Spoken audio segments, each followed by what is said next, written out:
मेरा जो टंकी टंकी से कर दूं मैं बाहर हो दिनेश जी नाराज हो जाएगी, मैं दशे की घोषणा कर दूं बाहर।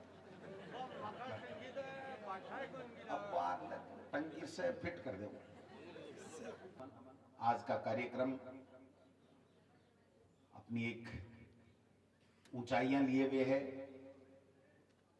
बाजोर साहब ने जो विचार व्यक्त किए, जो एमपी साहब ने विचार व्यक्त किए, जो अन्य वक्ताओं ने अपने विचार व्यक्त किए, सभी एक ही धारा में थे कि शहीद देवताओं के सम्मान है।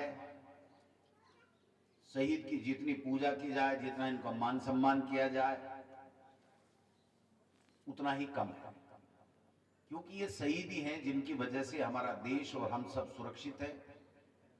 आज सीमा के ऊपर -डिग्री सर्दी, गर्मी, ऊंचाई, पहाड़ी, गोलियों की धड़धड़ाहट के बीच में दिन और रात खड़े रह करके हम सबकी और हमारे देश की परवाह करते हैं, और जिनके कारण से हम आराम से रात को नींद सोते हैं और आराम से अपना अपना काम करते हैं। तो मैं समझता हूं कि इस कार्यक्रम की अपनी गरिमा है। हमेशा हम शहीदों का सम्मान करते हैं, करना भी चाहिए,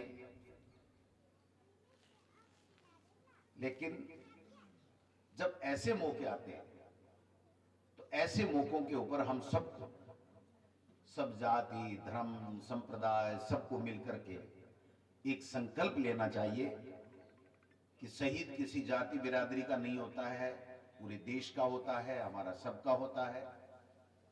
उसके लिए कोई भी बात हो तब उसके सम्मान की, उसको पूजा की, उसके कोई स्मारक की, हम सबको आगे बढ़ करके जो जिससे जितना बन पड़े उतना योगदान देना चाहिए, देते भी हैं।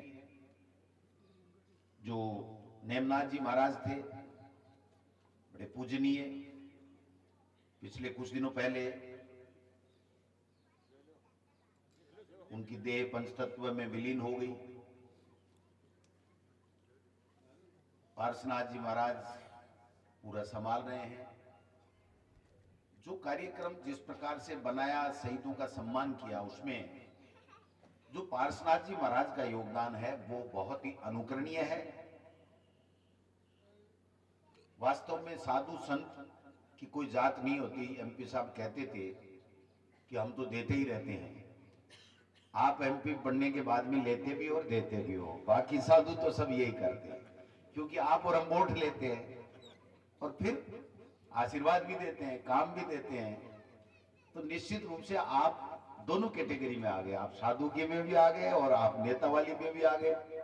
तो नेता तो भाई सही कह रहे थे एमपी साहब कि आपके कारण से नेता बनता है, आपके कारण से उसको पावर मिलता है, आपके कारण से, आपकी मेहरबानी से, आपके प्यार से, आशीर्वाद से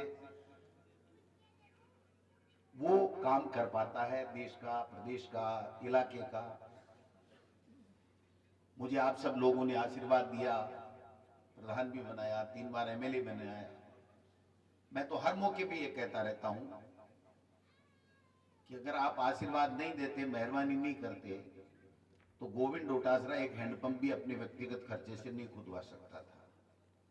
जो काम विकास के हो रहे हैं, सरकारें आती हैं, जब किसी भी दल की आओ, सब लोग प्रयास करते हैं कि कैसे अपने इलाके का विकास हो, अपने गांव का विकास हो, शहर का विकास हो, हम सबको अच्छी जन कल्याणकारी योजनाएं आए सरकार की तरफ से और लोगों की दुख तकलीफें मिटे।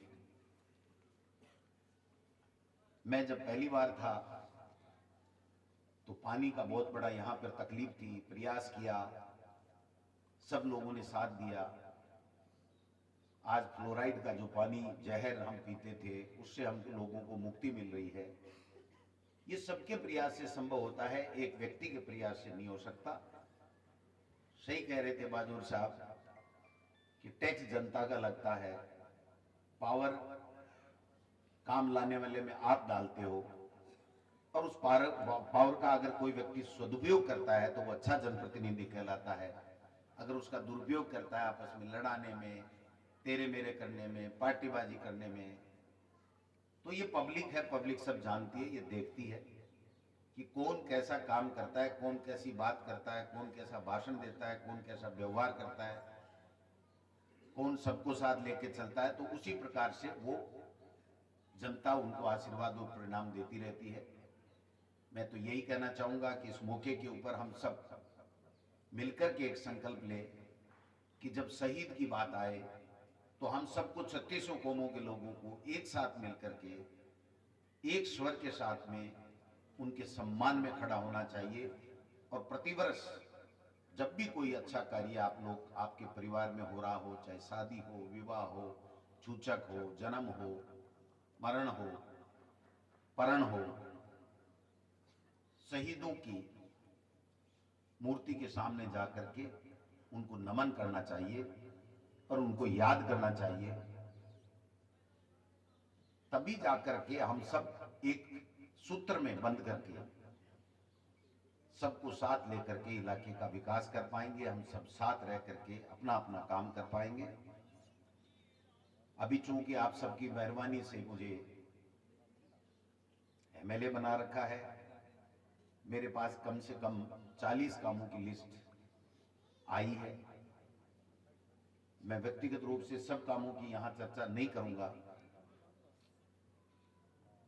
लेकिन इस मीरण गांव में ग्राम पंचायत मुख्यालय है। ये बाजोर साहब सड़कों से थोड़ा जुड़ा हुआ नहीं था। जब यूनुस खान जी थे तब पाटोदा से गाड़ोता तक बीजेपी के राज में एक बहुत बड़ी 16 किलोमीटर की सड़क हुई थी, जिससे हम लोगों को बहुत बड़ा लाभ मिला और यहाँ के लोगों को बहुत ही अच्छा सुविधा बनी। फिर जब हमारा नंबर आया तो अभी हमने 10 करोड़ रुपए की एक सड़क जो पचारों की ढाणी से चलती हुई आपके पाटोदा होती हुई पूर्णधाम आएगी, पूर्णधाम से मीरण आएगी, मीरण से बाजरोली, बाजरोली से सिगडोला और भी ये तो स्वीकृत हो चुकी, लेकिन जो मीलों की ढाणी से 16 है ये भी आपकी बन रही है। सड़कों की वास्तव में इस इलाके में आवश्यकता है और ये एक ऐसे मौके होते हैं जब सबको साथ लेकर के, जब तमाम दलों के लोग मंच पे बैठे होते हैं और जब आते हैं तो गांव के लोगों को एक उम्मीद होती है कि शहीद के कार्यक्रम में सब नेता आ रहे हैं, कुछ न कुछ हमारे विकास की बात करके जाएंगे, हमारे लिए कुछ न कुछ इस इलाके के विकास की बात करके जाएंगे।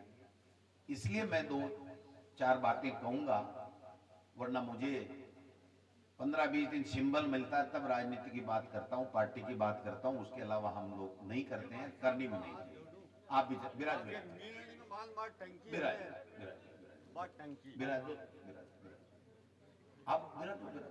विराज टंकी टंकी से कर दूं मैं बाहर और दिनेश जी नाराज हो जाएगी, मैं दशे की घोषणा कर दूं बाहर। अब बाहर टंकी से फिट कर दूं। तो एक तो मैं इस मौके के ऊपर बहादुर साहब, एमपी साहब, चूंकि सरकार है तो सब लोग उम्मीद करते हैं, तो इस मीरण ग्राम पंचायत को 33 केवी ग्रेड जो बिजली के लिए किसानों के लिए आवश्यकता है उसकी मैंने घोषणा कर रखी है। जमीन आवंटन चल रही है, 1 महीने के अंदर अंदर हम उसका काम चालू करा करके और ग्रेड बना देंगे, जिससे बिजली की समस्या हमारे यहाँ के लोगों की दूर होगी। विद्यालय में कमरों की आवश्यकता बताई गई थी, 6 कमरे बन गए। अभी मेरे पास में विद्यालय के परिसर में हम खड़े हैं और अभी एक डिमांड आई है कि हमें एक कमरा और एक कंप्यूटर लैब चाहिए। तो मैं इस मौके के ऊपर ये कहना चाहता हूं, क्योंकि सरस्वती माँ के इस मंदिर पे बैठे हैं और हम अगर यहीं निकल जाएं ऐसे ही तो ठीक नहीं है। तो कंप्यूटर लैब के लिए जो पैसा लगेगा मैं मेरे कोटे से दे करके अभी 1 महीने के अंदर अंदर उसको स्वीकृत करा दूंगा बच्चों के लिए पढ़ने के लिए। एमपी साहब ने यहाँ पर शहीद स्मारक के ऊपर 7 लाख रुपए की एक लाइट की घोषणा की है। अच्छा लगेगा, गांव को भी, शहीद भी चमकता रहेगा, जो भी इधर से आने जाने वाला होगा उसको लगेगा कि इस मीरण गांव के लोग कितने अच्छे हैं जिन्होंने जनप्रतिनिधियों से यहाँ इतनी अच्छी व्यवस्था की है।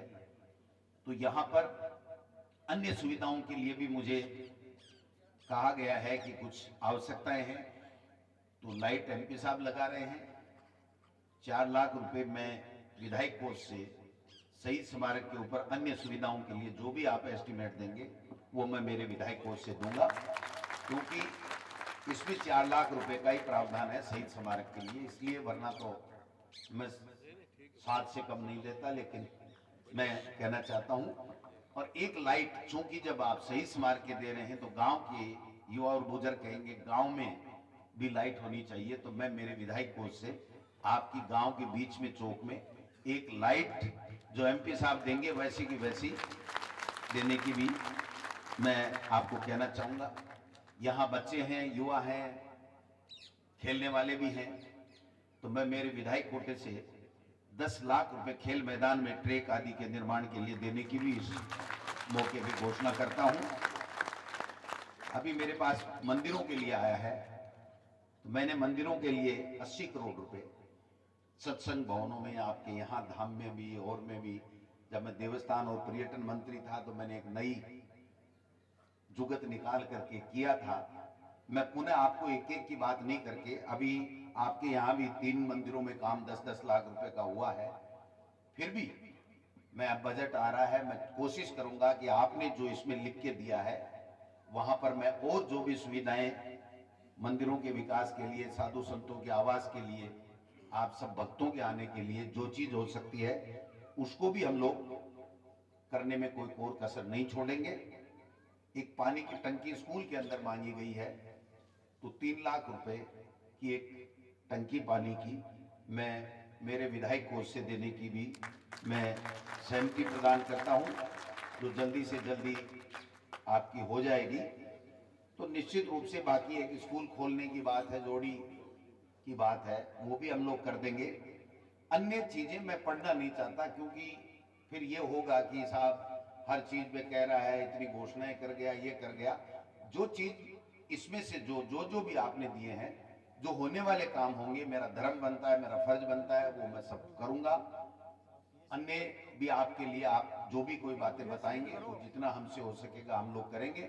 हम तो आज केवल इस शहीद को नमन करने के लिए आए हैं, इस शहीद की वीर गाथा की चर्चाएं पूरे देश में, प्रदेश में हो, इस बात के लिए हम आए हैं। और ये जो शहीद वीरांगना है और जेठू सिंह जी हैं, इनको हम प्रणाम करने आए हैं, इनके पूरे परिवार को प्रणाम करने के लिए आए हैं। इसके लिए भी मैं इनका भी बहुत ही अभिनंदन करता हूं कि इन्होंने वास्तव में कहा। एक कुछ लोगों की यहाँ पर सबकी मांग है कि यहाँ पर पीएचसी होनी चाहिए, पशु चिकित्सालय तो पहले कर दिया था, मैं प्रयास करूंगा। मैं बाकी जितनी बोली हैं वो तो घोषणाएं मैंने की हैं, वो तो 100% होगा। इसका बजट में मैं प्रयास करता हूं कि कितना क्या हो पाता है, तो ये भी मेरे ध्यान में रहेगा कि मीरण ग्राम पंचायत में भी पीएचसी बने।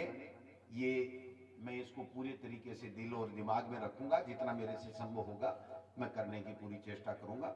आप सब लोग पधारे, सब लोगों को बुलाया, अच्छा कार्यक्रम कराया, इसके लिए भी आयोजकों को भी, और विशेष रूप से तो मुझे बताया गया कि पार्शनाथ जी ने इतना शानदार काम किया। इस अवस्था में प्रत्येक दिन खड़े रहना, बैठे रहना, तो मैं समझता हूं कि ऐसे साधु संतों की हमें आवश्यकता है। ऐसे साधु संतों को हम पुनः प्रणाम करें, इनका आशीर्वाद लें और सबको साथ लेकर के आगे बढ़ें।